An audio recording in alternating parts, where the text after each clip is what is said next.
The story of Zheng He begins not in the palaces of Beijing nor aboard the grand ships of the Ming fleet, but in the remote, mountainous province of Yunnan in the southwest corner of China. Born in 1371 into a Muslim family of the Hui ethnic group, Zheng He was originally named Ma He, a name that reflected his Islamic faith and cultural heritage. This background, while often overshadowed by the grandeur of his later accomplishments, played a crucial role in shaping his worldview and his eventual aptitude for cross-cultural diplomacy. Yunnan, at the time of Ma He's birth, was one of the last strongholds of the Mongol Yuan dynasty and had only recently been brought under Ming control. The region was ethnically diverse and politically unstable, factors that deeply affected Ma He's early life. His family claimed descent from a Central Asian Muslim official who had served under the Mongols, further indicating their place in a broader network of cultural and political ties that extended beyond the borders of Han China. This trans-regional background would later prove significant in Zheng He's capacity as a mediator between the Chinese Empire and the wider world. Ma He's early years were marked by violence and upheaval. In 1381, when he was around 10 years old, Ming forces launched a military campaign to pacify Yunnan. His father, a local official or possibly a religious figure, was killed during the conflict. Ma He himself was captured by Ming soldiers and taken as a prisoner to the capital, Nanjing. It was there, in the heart of the newly established Ming Empire, that his transformation from a rural youth to a prominent state servant began. Upon his arrival in Nanjing, Ma He was castrated and inducted into the imperial household as a eunuch. While the practice of castration was a brutal and dehumanizing aspect of Chinese court life, it paradoxically opened paths of opportunity for certain individuals. Eunuchs, though socially marginalized, could gain extraordinary access to the emperor and his inner circle. For Ma He, this painful transition marked the beginning of his integration into the highest echelons of Ming power. Despite the trauma of his early life, Ma He displayed exceptional intelligence, resilience, and charisma, which did not go unnoticed by his superiors. He entered the service of Zhu Di, the Prince of Yan, who would later become the Yongle Emperor. Ma He's loyalty, tactical skill, and diplomatic aptitude earned him the trust of the prince during several key military campaigns, especially during the Civil War that broke out over succession after the death of the Hongwu Emperor. It was during this period of service that Ma He began to rise rapidly within the imperial ranks. His contributions to Zhu Di's successful campaign to seize the throne in 1402 were rewarded with a new name, Zheng He. This name change was not merely ceremonial. It signaled a new identity and a new role within the emerging Ming state, a recognition of his transformation from servant to imperial instrument, from a captured boy to a bearer of dynastic ambition. Zheng He's unique combination of origins, a Muslim background, Central Asian heritage, and status as a eunuch, gave him a rare perspective among Ming officials. Unlike many Confucian bureaucrats of the time, who saw the world through a rigid lens of Chinese superiority, Zheng He was innately aware of cultural diversity and had first-hand experience with both the margins and the center of empire. These qualities would later underpin his effectiveness as an emissary to foreign courts and coastal kingdoms. In understanding the origins of Zheng He, one must also consider the Ming dynasty's broader context. The founding of the Ming in 1368, following the expulsion of the Mongol-led Yuan dynasty, brought with it an effort to re-establish Han Chinese cultural and political norms. However, the early Ming emperors also recognized the strategic value of using individuals like Zheng He, people with hybrid identities and unusual skills, to reach beyond China's borders in new and effective ways. Zheng He's ascent, therefore, was not only the result of personal merit, but also a reflection of the unique historical moment in which he lived. The Ming court, though deeply rooted in traditional hierarchies, was still in flux, still experimenting with forms of power and representation. In this fluid environment, a castrated boy from Yunnan could rise to become one of the most powerful and trusted figures in the empire. In the years following the Yongle Emperor's ascension, The Forbidden City bustled with activity, its courtyards echoing with the footsteps of envoys, ministers, and imperial guards. Within its intricate layers of authority, few figures stood with as much silent command as ZHENG He. Towering in stature, calm in demeanor, and always clad in the austere yet dignified robes of the eunuch class, he moved through the corridors not as a servant, but as an extension of the emperor's will. His presence alone was enough to draw respect from generals and courtiers alike. ZHENG He had become more than a man of influence. He was a symbol of loyalty forged through adversity. The Yongle Emperor, once the ambitious Prince of Yan, now relied on his trusted confidant to stabilize a court still uneasy after the Civil War. In the emperor's view, ZHENG He represented not only martial loyalty, but also the potential for imperial expansion beyond the known borders. Their relationship, though bound by protocol, was shaped by years of shared ambition and unspoken trust. Court politics during the early Yongle reign were tense, calculated, and often dangerous. The emperor's rise had displaced many loyalists of the previous heir, and purges were not uncommon. ZHENG He, however, navigated these political tides with a grace that impressed even his rivals.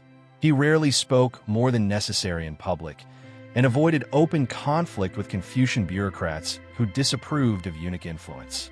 Instead, he built his power quietly, consolidating influence in the Bureau of Eunuchs and gaining control of court logistics and intelligence networks. Within the imperial court, ZHENG He's responsibilities expanded rapidly. He oversaw the management of palace affairs, but also took charge of foreign affairs, infrastructure projects, and naval procurement. The emperor often summoned him for private discussions, not just to execute commands, but to offer counsel. Unlike many eunuchs who were seen as tools of emperors, ZHENG He was regarded as a thinker, a planner, and above all, a visionary. In the workshops along the Yangtze River, under ZHENG He's oversight, craftsmen and engineers labored on a new class of ships. These were not ordinary vessels, but towering maritime giants that dwarfed anything seen before in Chinese naval history. While ministers debated fiscal policy and border defense, ZHENG He worked behind the scenes with shipbuilders and admirals to prepare the empire for an unprecedented maritime venture. Though the official court records were careful not to overstate his role, those in the naval ports of Nanjing and Suzhou knew whose voice carried weight. ZHENG He's connection to the outside world was not just strategic, it was intuitive. Fluent in multiple languages and literate in Chinese, Persian, and Arabic scripts, he maintained informal networks with merchants, missionaries, and travelers from India, Arabia, and even Africa. In an empire that prided itself on self-sufficiency, ZHENG He cultivated a rare and valued expertise in the cultures, religions, and customs beyond China's borders. His knowledge was not derived from books, but from people, interactions in the port cities, informal gatherings at the edge of the court, and exchanges of gifts and stories that held political weight. His growing prominence, however, did not escape the notice of conservative officials. Confucian scholars, many of whom held significant sway in the Grand Secretariat, viewed ZHENG He's rise with suspicion. To them, eunuchs were to be contained, not empowered. They argued that foreign ventures would drain the empire's resources and that domestic order should take precedence. ZHENG He, for his part, never engaged them directly in debate. He let his results speak. Infrastructure improved, foreign dignitaries began arriving more frequently, and the emperor's authority was recognized in distant lands through tribute and diplomacy. ZHENG He's character revealed itself not only through power, but through restraint. He never sought titles beyond what was offered, nor did he accumulate vast wealth like some of his contemporaries. Instead, he reinvested imperial gifts into temple restoration, shipbuilding, and the support of scholars and artisans. His humble comportment stood in contrast to the elaborate court rituals that defined the imperial center, and it endeared him to many across the empire, from high-ranking military officials to ordinary dock workers. As years passed, ZHENG He came to symbolize a new kind of Chinese official, one who moved effortlessly between the world of statecraft and the wider, unknowable world across the seas. His intelligence networks in Southeast Asia, his mastery of logistics, and his unwavering service to the throne made him indispensable. Yet there was a growing sense within the court that something larger was being planned, something that transcended the internal concerns of governance. It was during this period that the concept of the treasure voyages began to take shape. Behind closed doors, the Emperor ZHENG He discussed the reassertion of Chinese supremacy across the maritime trade routes. The dawn of the 15th century in China was marked by a strange combination of introspection and outward aspiration. The Ming Dynasty, having secured its rule after the collapse of the Mongol-led Yuan dynasty, turned its gaze outward, not with conquest in mind, but with order. In the view of the imperial court, the known world was a celestial hierarchy, with the emperor at its center like the sun among the stars. This worldview demanded recognition, not just from within, but also from those who lay beyond the seas. Within the imperial archives, cartographers and astronomers pored over maps dotted with distant lands, some drawn from Chinese sources, others whispered by travelers and traders from India, Persia, and beyond. These records did not merely satisfy curiosity. They hinted at riches, allies, and threats that existed outside the empire's immediate borders. Maritime Asia was a web of trade networks and regional powers, and though fragmented, it pulsed with economic vitality. The Ming rulers were acutely aware of this, and they knew that the seas could not be ignored. The oceans had long been part of China's story, but never at this scale. The Song dynasty had encouraged maritime commerce, and even the Mongol Yuan emperors had launched naval campaigns. Yet the vision forming in the Yongle emperor's court was different. It was not about trade alone, nor mere exploration. It was about visibility, making the Ming presence felt across the entire arc of the Indian Ocean, from the jungles of Southeast Asia to the arid ports of Arabia and the distant shores of Africa. This was to be a projection of power, grandeur, and legitimacy. At the heart of this vision was the tribute system, an ideological framework that positioned foreign states as respectful vassals of the emperor. In exchange for gifts and ceremonial submission, these states would receive valuable goods, titles, and the protection of China's favor. This model was not built on coercion alone. It offered tangible benefits to regional leaders. Still, its success depended on more than theory. It required presence. It needed ships, envoys, and pageantry that left no doubt about who stood at the pinnacle of civilization. The emperor's plan was bold, a fleet like no other, both in scale and in symbolism. The goal was to reach distant lands, announce the majesty of the Ming court, and bring back both tribute and knowledge. But the ambition went beyond ceremony. Pirates disrupted trade in the South China Sea.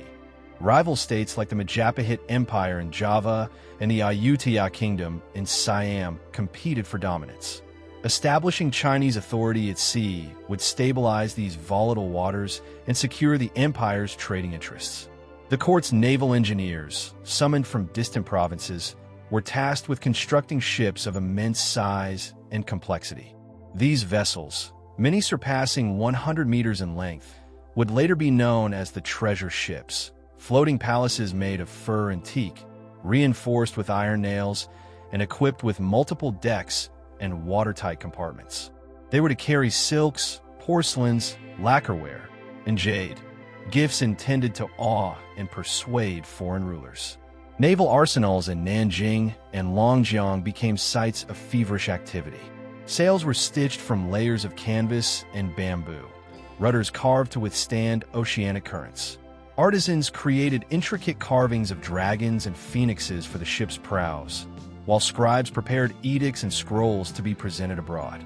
Animal handlers began training teams of giraffes, zebras, and other exotic creatures to be exchanged as diplomatic gifts, symbols of China's knowledge of the world and its unmatched reach.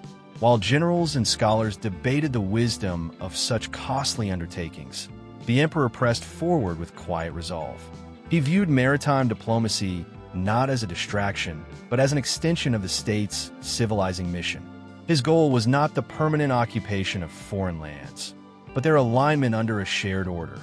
one defined by hierarchy, decorum, and mutual recognition of the Ming court supremacy.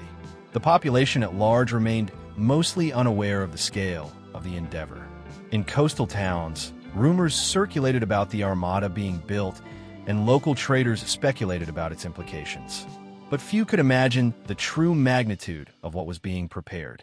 The emperor's ambitions were cloaked in ceremonial language, and only a handful of officials, ZHENG He chief among them, fully understood the extent of the plans.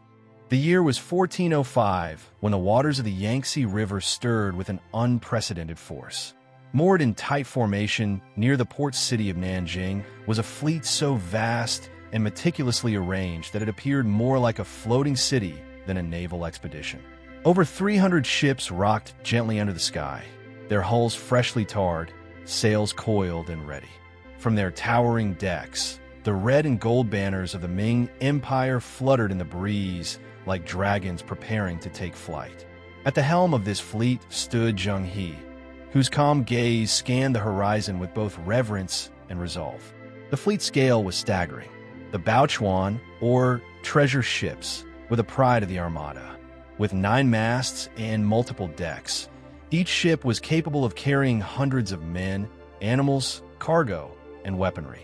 Accompanying these floating giants were smaller escort ships, water tankers, supply vessels, troop carriers, horse transports, and patrol ships. The total crew was estimated at nearly 28,000 men: sailors, soldiers, interpreters, physicians, engineers, and scribes, all assembled with a singular purpose: to journey beyond the edge of the map and make the presence of the Ming known. In the months leading up to departure, Nanjing had transformed into a hub of frenetic preparation. Warehouses brimmed with cargo, fine silks, embroidered robes, celadon ceramics, and bundles of aromatic herbs. Officials moved with urgency through the docks, overseeing last-minute inspections and reviewing scrolls containing imperial decrees. The ships were loaded with items not only intended for trade, but also for diplomacy: rare Chinese instruments, painted screens, and objects of refined artistry meant to leave a lasting impression on foreign courts. The logistics of organizing such a voyage were without precedent. Each member of the crew had been assigned a precise role. Supply routes were planned months in advance, with provisions carefully calculated based on sea distances, prevailing winds, and seasonal tides. Medical officers carried remedies for tropical illnesses and injuries, while astrologers prepared charts based on lunar and stellar readings to guide the fleet across unfamiliar waters. Even the animals aboard, oxen, camels, and peacocks, had handlers assigned to care for them on the open sea. ZHENG He, ever composed, spent his final days before departure in ritual preparation.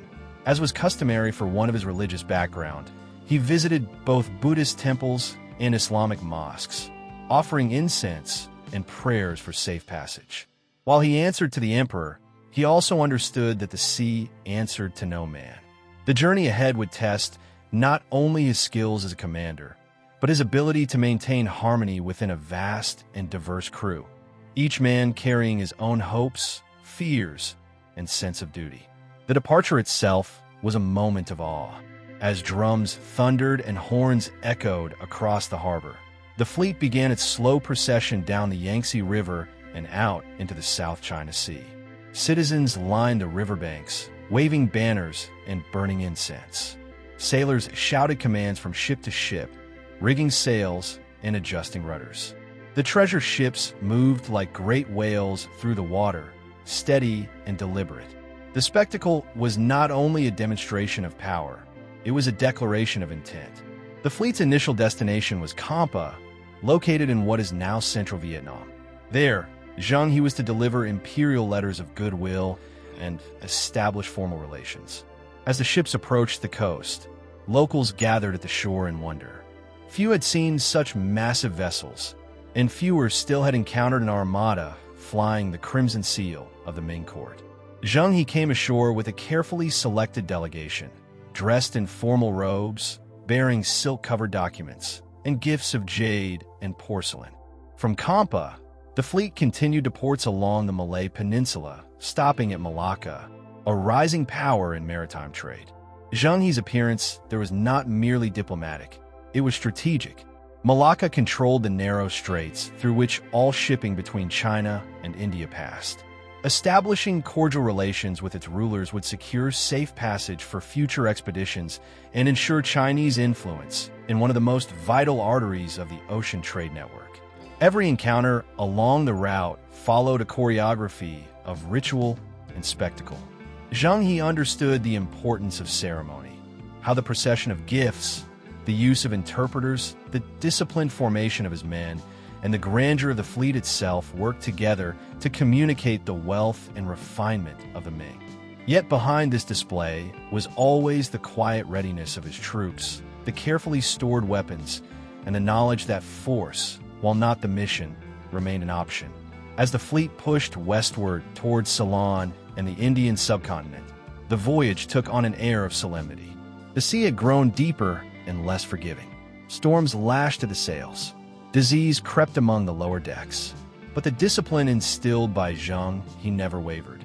His leadership was measured, neither harsh nor indulgent. He walked the decks daily, speaking with crewmen, checking on the sick, and ensuring the chain of command held firm. By the time the first voyage ended and the fleet returned to China in 1407, the world had changed, both for those who had traveled and for those who had watched from afar. Zheng He had laid the foundations for a new kind of maritime diplomacy, and the emperor was pleased. When the treasure fleet returned to China in the summer of 1407, its arrival sent waves through the empire, not just literal ones across the harbors of Nanjing, but figurative ones that rippled through every echelon of the court and provinces. The expedition had covered thousands of nautical miles, made contact with multiple kingdoms, and returned with exotic animals, precious materials, and foreign envoys who knelt at the Forbidden City's gates, awaiting audience with the Son of Heaven.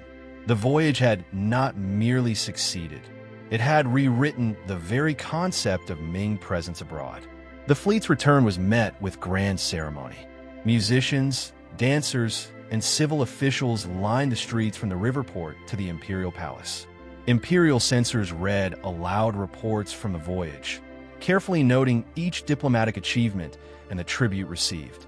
The giraffe from Bengal, in particular, captured the emperor's imagination. Described by court scholars as a qilin, a mythical creature symbolizing virtue and harmony. Its arrival was interpreted as a sign of divine favor and proof of the emperor's mandate of heaven. But beneath the fanfare, the expedition had accomplished something more enduring. It had established diplomatic channels that bypassed the traditional Silk Road. With the treasure fleet, the Ming dynasty could now engage with South and Southeast Asian powers by sea, diminishing its reliance on overland caravans vulnerable to shifting alliances and hostile borders. In an empire that prided itself on self-sufficiency, this new maritime access expanded both opportunity and leverage. Zheng He's diplomatic strategy was marked by careful calibration. In each port, he tailored his approach to local customs and power structures. In Java, he addressed local rulers with deference, presenting finely crafted gifts that reflected shared cultural motifs.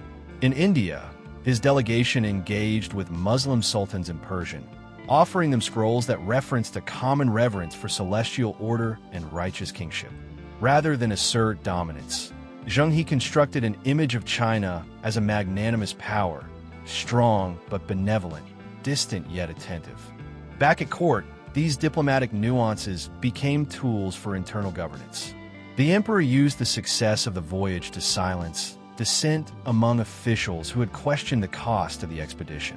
Records of foreign kings bowing before Zheng He's envoys were copied and circulated. The court chroniclers composed lavish accounts of the journey, emphasizing harmony between the Middle Kingdom and the outer world. In these narratives, the sea was no longer a frontier, it was a pathway to order.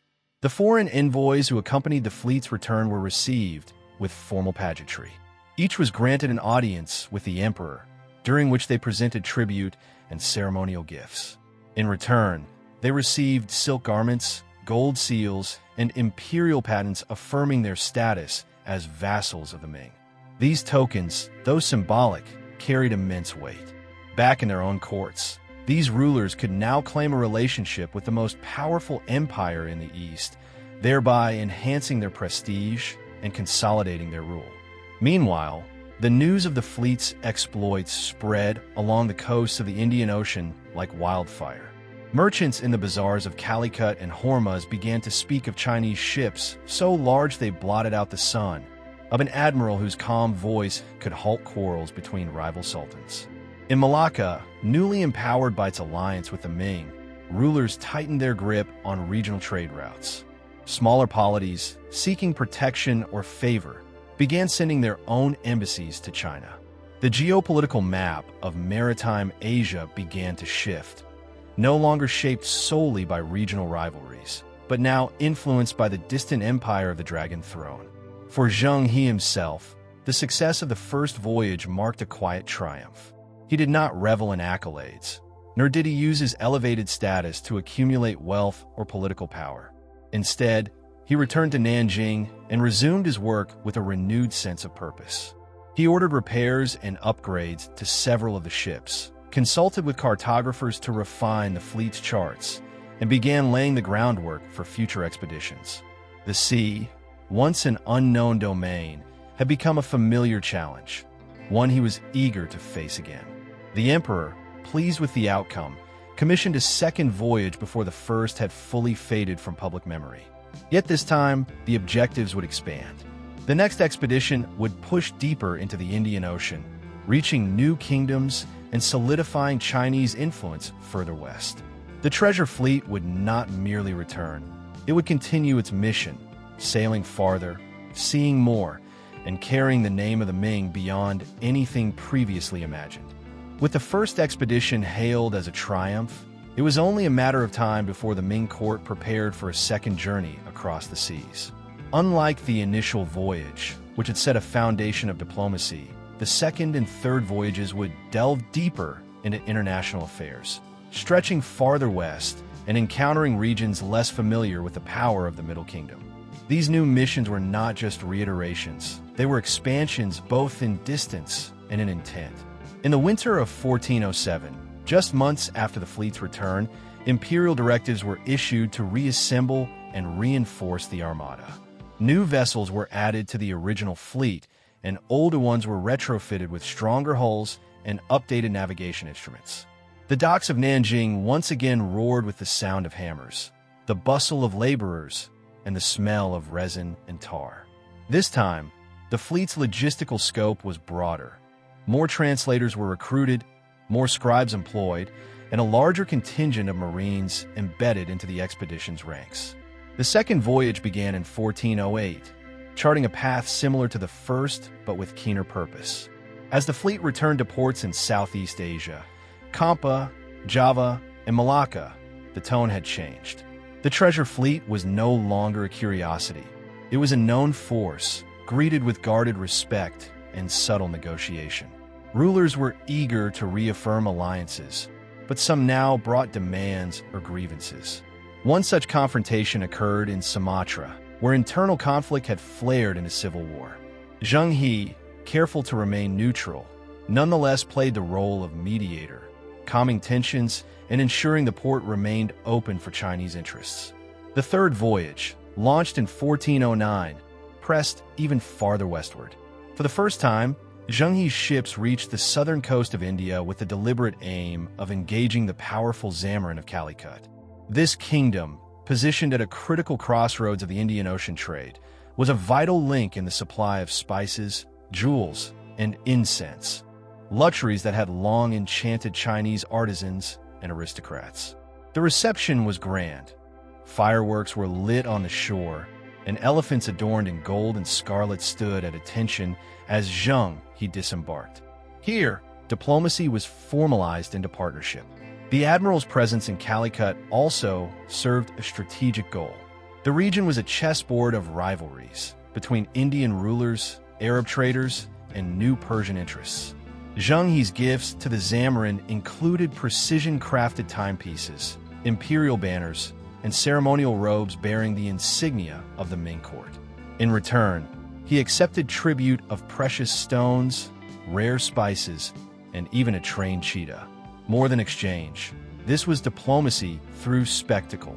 Each interaction orchestrated to elevate Ming prestige and protect its maritime allies. While most interactions were peaceful, not all ports welcomed the treasure fleet with open arms. In Ceylon, modern-day Sri Lanka, tensions flared. The ruling Sinhalese king, wary of Chinese influence, grew increasingly hostile. Though ZHENG He avoided confrontation initially, the fleet was drawn into a brief but decisive military engagement. The conflict culminated in the capture of the king, who was transported back to China in chains. While the act was dramatic, ZHENG He ensured it was framed not as conquest, but as the restoration of peace and order. Back in China, the symbolic implications of this act resonated deeply. The court interpreted it as divine justice. A ruler who had defied heaven's envoy had been humbled. Yet ZHENG He, in private, viewed such violence as a last resort.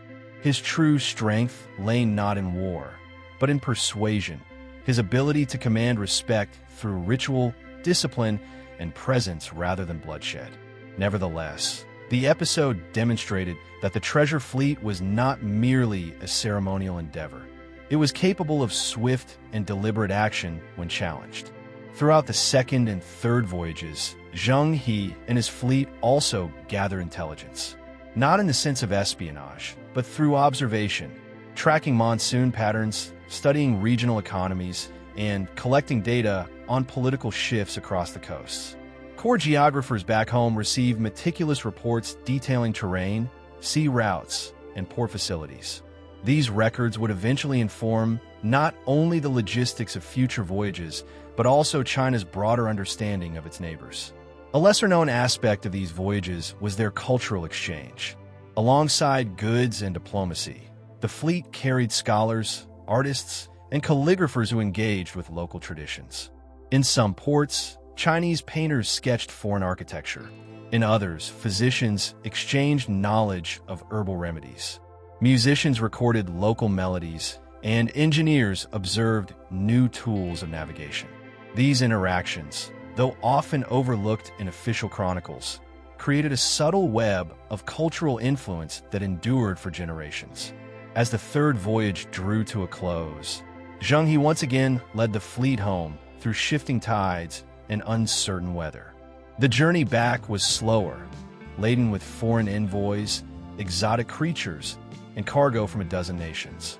But what returned to China was more than wealth or prestige.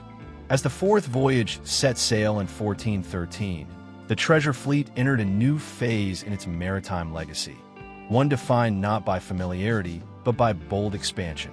While previous expeditions had traced known circuits through Southeast Asia and the Indian subcontinent, ZHENG He now guided his ships beyond the edges of the traditional Chinese maritime worldview, venturing into the fabled lands of Arabia and the mysterious coasts of East Africa.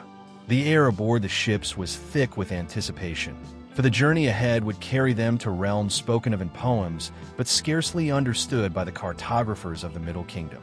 Crossing the Arabian Sea was a feat in itself. The monsoon winds that had been studied for years became critical allies in propelling the massive ships westward. As the fleet carved a path through vast stretches of open water, the once gentle rhythm of coastal navigation gave way to the unpredictable pulse of deep-sea currents. Storms rose with sudden violence, and celestial navigation became the sole guide in the absence of landmarks. ZHENG He's leadership was tested daily, not only in maintaining order, but in calming the psychological strain of traversing such unfamiliar distances. Their first major destination in this voyage was Hormuz, the gateway to the Persian Gulf. The port city dazzled with its blend of Persian, Arab, and Indian influences. Its harbors brimmed with ships from all corners of the known world, and its bazaars overflowed with silver, pearls, and textiles. ZHENG He's arrival was marked with formality, but also fascination. The Chinese fleet, larger and more disciplined than anything the locals had seen, immediately drew attention from traders and dignitaries alike. His envoys presented the Ming Emperor's edicts to the ruling elite, establishing a diplomatic rapport grounded in mutual economic interest. The encounters in Hormuz were unlike those in Southeast Asia. Here, Islamic customs dominated, and ZHENG He, familiar with the religion from his own heritage, navigated the cultural terrain with nuance. He ordered the crew to observe local customs, including the respectful avoidance of certain foods and the timing of prayers. The fleet's scribes documented mosques adorned with geometric patterns and minarets that rose like pillars toward the sky. Conversations with scholars in the city's madrasas opened channels of philosophical exchange, with topics ranging from medicine to astronomy. Beyond Hormuz, the fleet pushed south along the Arabian coast, reaching the sacred city of Aden. Here, ZHENG He did not venture inland. The religious sanctity of Mecca was known to him, and he respected its inaccessibility to non-Muslims.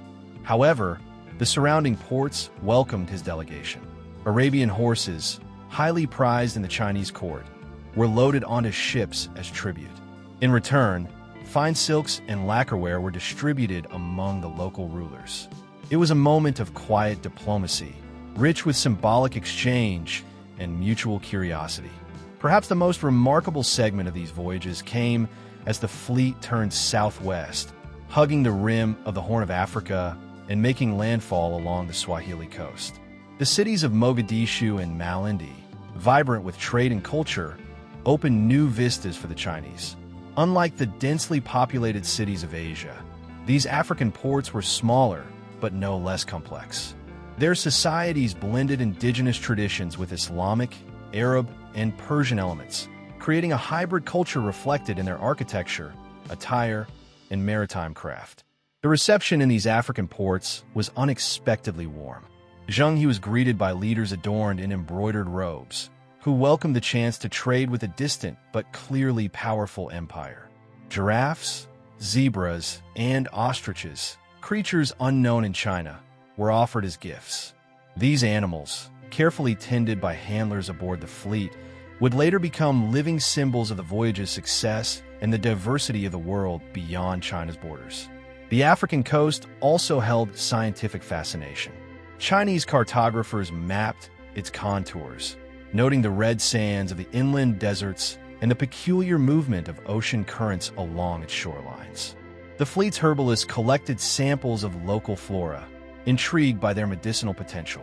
Artists painted landscapes with red clay hills and open savannas, contrasting them with the verdant jungles of Southeast Asia. These records enriched Chinese knowledge not only of foreign lands, but of the planet's ecological variety. As the fifth voyage commenced soon after, ZHENG He retraced many of these distant routes, reinforcing alliances and gathering additional tribute. But this time, he also focused on deepening cultural exchange.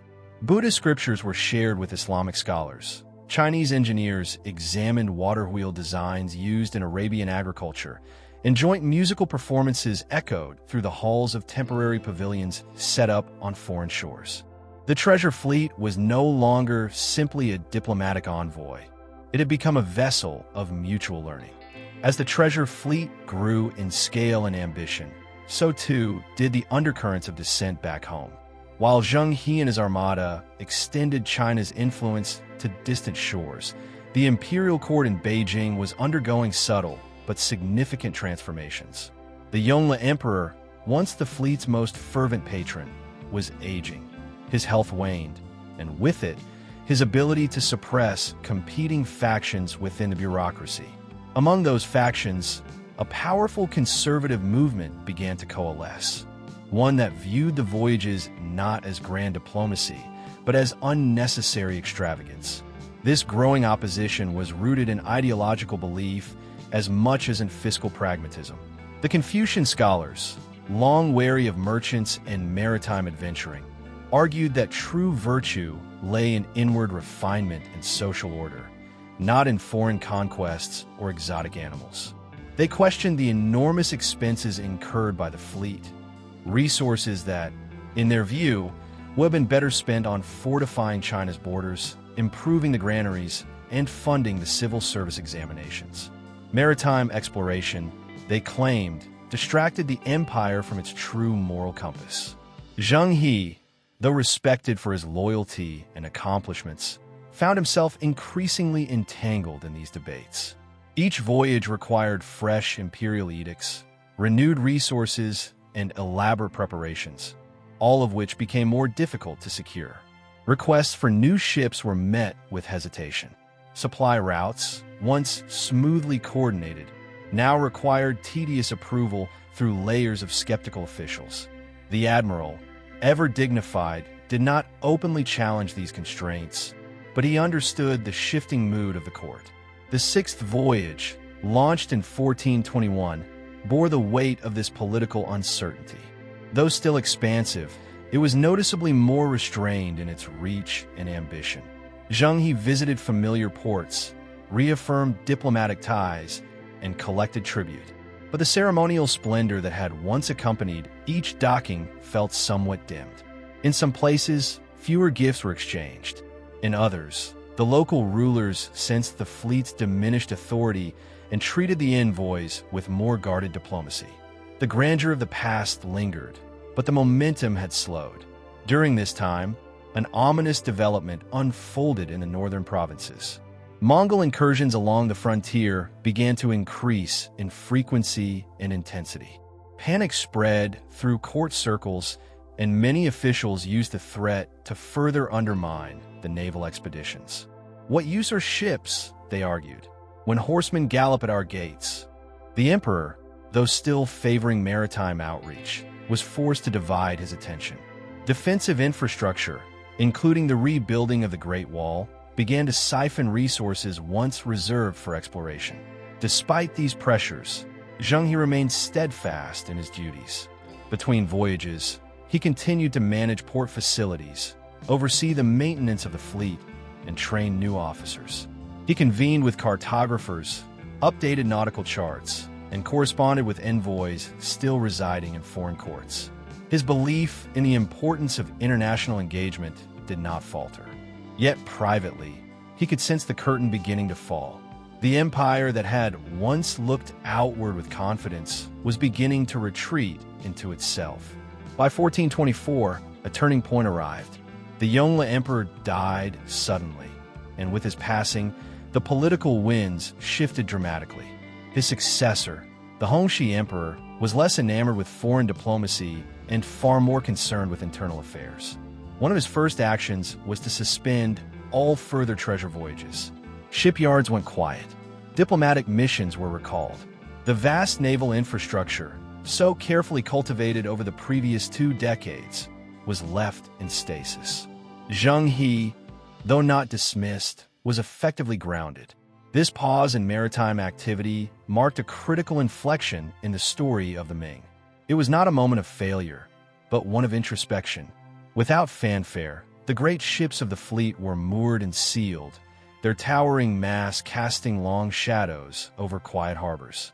In their silence, they bore witness to a changing national identity, one that favored permanence over expansion and order over curiosity. Still, ZHENG He did not retire. He remained a fixture at court, quietly advocating for renewed voyages. He preserved detailed records of his journeys, offering them to imperial archivists and scholars. He mentored young commanders and argued that China's place in the world was not at its edges, but at its center. Though his voice was no longer dominant, it echoed through the halls of power, a reminder of what had been achieved when the empire dared to lift its gaze beyond the horizon. As the years passed, murmurs of a possible 7th voyage began to stir once more. The political tides were shifting again, and with them came the faint hope that the great fleet might sail once more. ZHENG He, older now but undeterred, stood ready, his eyes still fixed on the sea, his mind filled with maps, and his heart stirred by the promise of distant lands. By the early 1430s, time had etched its presence upon ZHENG He's features. His once unyielding stride had grown deliberate, his voice slightly lower but still commanding.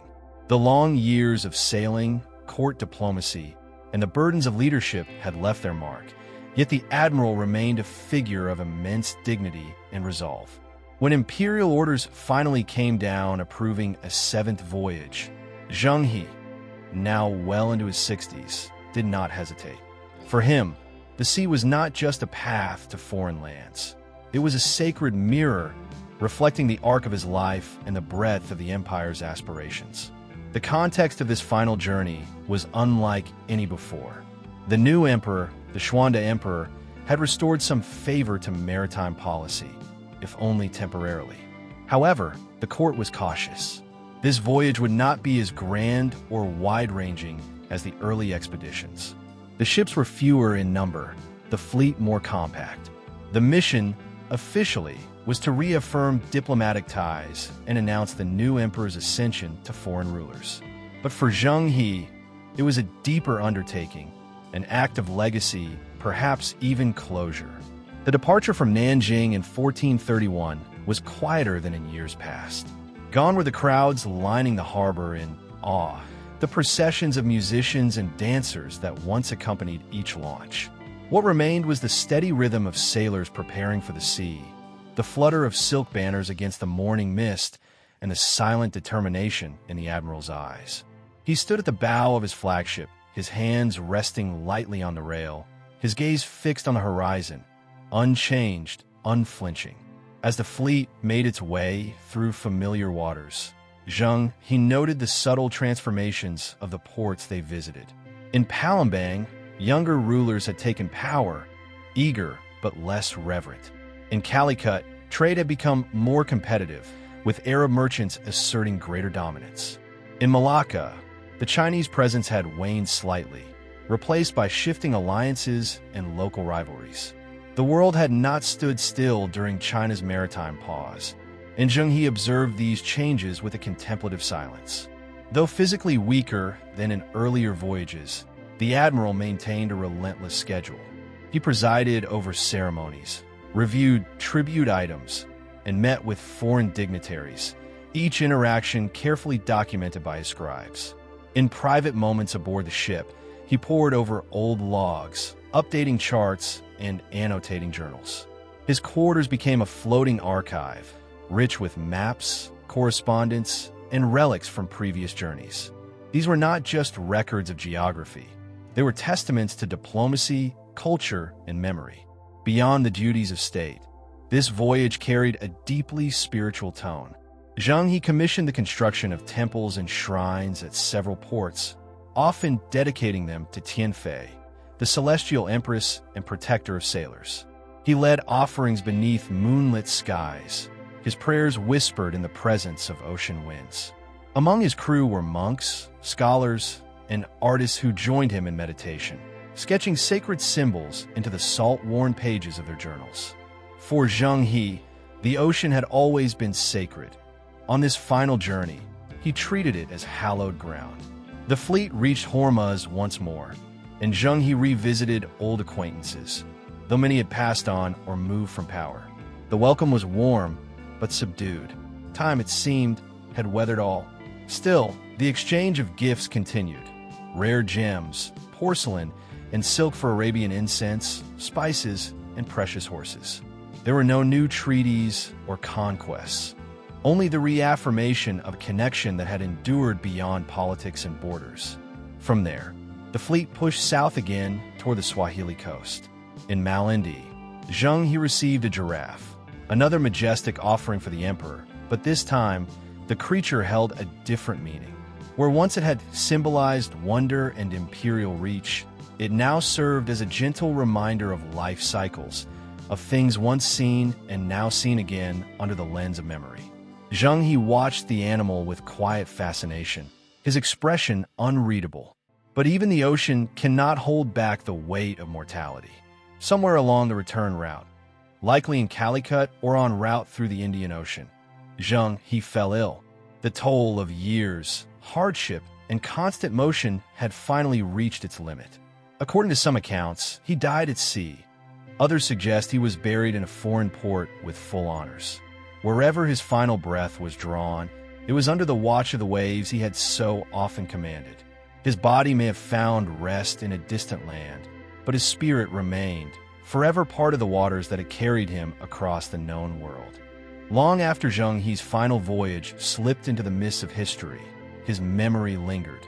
First as a quiet undercurrent within imperial China, and later as a powerful wave of rediscovery. For decades following his death, his name remained known among coastal communities and among those who had sailed under his command. Yet in the vast halls of the imperial court, where new emperors rose and fell, the legacy of the great admiral was gradually shrouded by shifting priorities and philosophical resistance to foreign entanglements. As the Ming dynasty turned increasingly inward, China's vast shipyards were abandoned or repurposed. The blueprints for the treasure ships were lost or destroyed, and the nation's attention was pulled toward internal governance, land-based threats, and the elevation of agrarian ideals.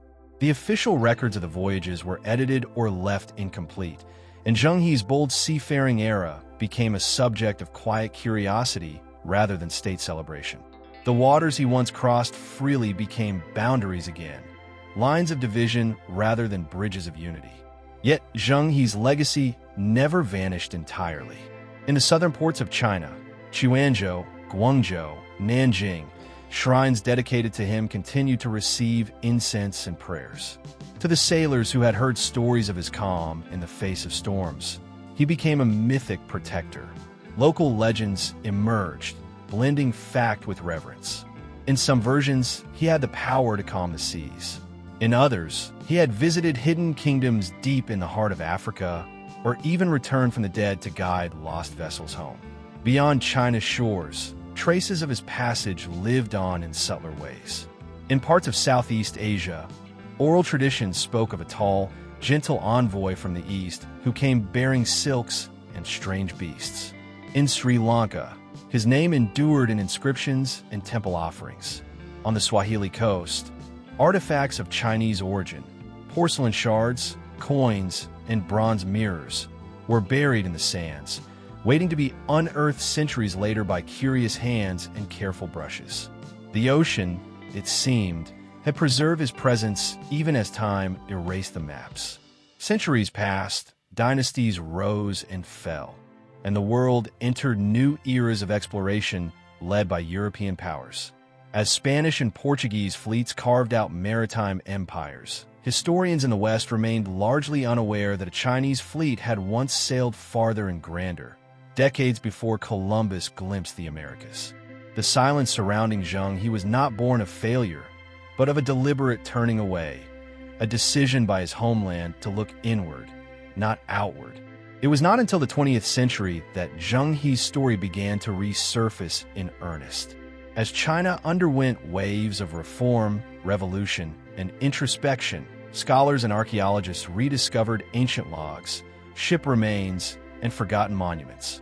His tomb in Nanjing was restored, and textbooks once again spoke of the mariner who crossed the Indian Ocean not to conquer, but to connect. Statues of the admiral began to rise, at harbors, in public squares, and inside museums, as symbols of pride, unity, and a rekindled maritime dream. To modernize, Zheng He embodies contradictions. He was a eunuch commanding armies, a Muslim loyal to a Confucian empire, a servant of imperial rule who forged peaceful paths across contested waters. His story challenges the notion that exploration must be tied to colonization or violence. Unlike many of his European counterparts, he did not claim land, enslave peoples, or convert kingdoms.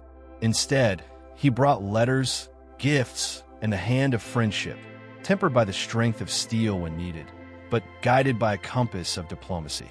His voyages are not only historical events, they're metaphors for what might have been. They stand as a vision of a different global order, one built on mutual respect, cultural exchange, and the understanding that oceans unite as much as they divide. His ships, though long vanished beneath time's tides, remain in the collective imagination, massive, dignified, and impossibly elegant, like floating palaces that bridged continents. Today, Zheng He's name carries renewed weight. His legacy is invoked in discussions of China's place in the modern world, its Belt and Road Initiative, and its naval aspirations. But it also serves as a cautionary tale, a reminder of what is lost when curiosity yields to fear, when the horizon is replaced by the wall. In the end, Zheng He's greatest gift may not have been the voyages themselves, but the idea that boldness, tempered with wisdom, can carry a civilization beyond its known limits.